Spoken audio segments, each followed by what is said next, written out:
नमस्ते नमस्ते नमस्ते अनि स्वागत छ मेरा सम्पूर्ण मित्रहरूमा। म फेरि पनि तपाईँहरूको सुख दुःखको साथी उपस्थित भइसकेको छु, उकाली ओह्राली भन्ज्याङ अनि चौतारीका कथा व्यथाहरू लिएर।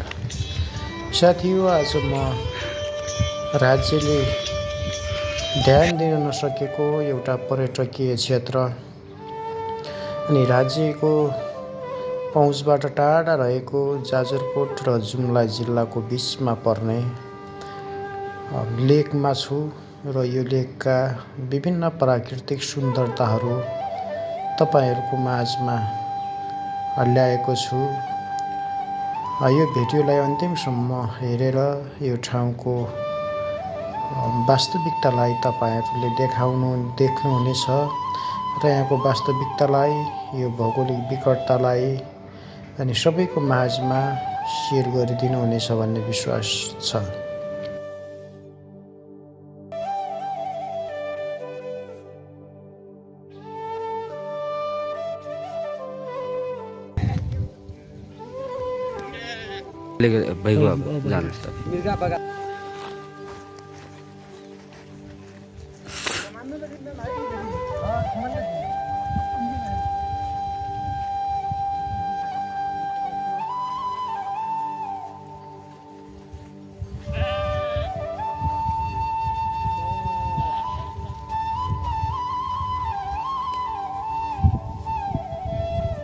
ओके गरिदिउँ।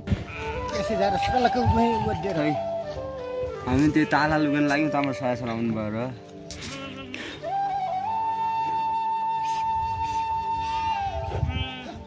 यो तपाईँ पनि आउन सक्छ नि फेरि।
यो आजको हाम्रो यो जोगिनी दहको यात्रा अनि हामी ठ्याक्कै जोगिनी दहको छेउमा पुगेका छौँ र हामीले आफ्नो बासको व्यवस्था यतैतिर गरेर टेन्ट यहाँ खडा गऱ्यौँ अनि हाम्रो साथी पनि यहाँ अगाडि हुनुहुन्छ। यो टेन्ट अनि यसको उता जोगिनी दह एकदम गाह्रो छ हो। यो दहमा ठुलो छ, धेरै ठुलो छ, हामी हेरेरै भ्याउन सक्दैनौँ।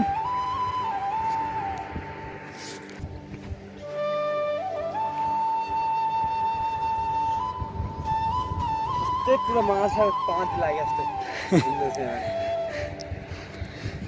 ल यो एकदमै फेरा परेको छ।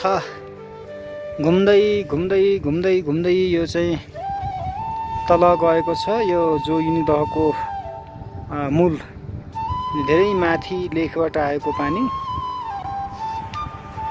यो चाहिँ जोगिनी दहको एक छेउ।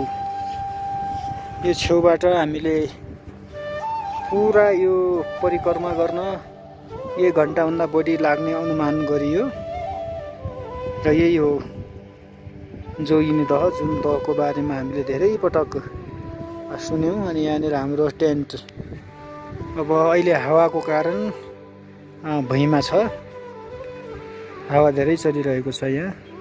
अनि हाम्रो साथी माथि लेकतिर हेर्दै हुनुहुन्छ। यो भेडाहरू छन् त्यहाँ।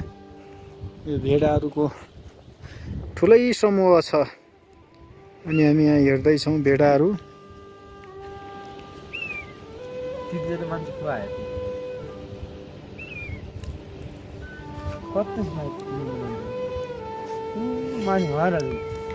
यहाँ चाहिँ भेडा बहुत रमाइलो ठाउँ छ।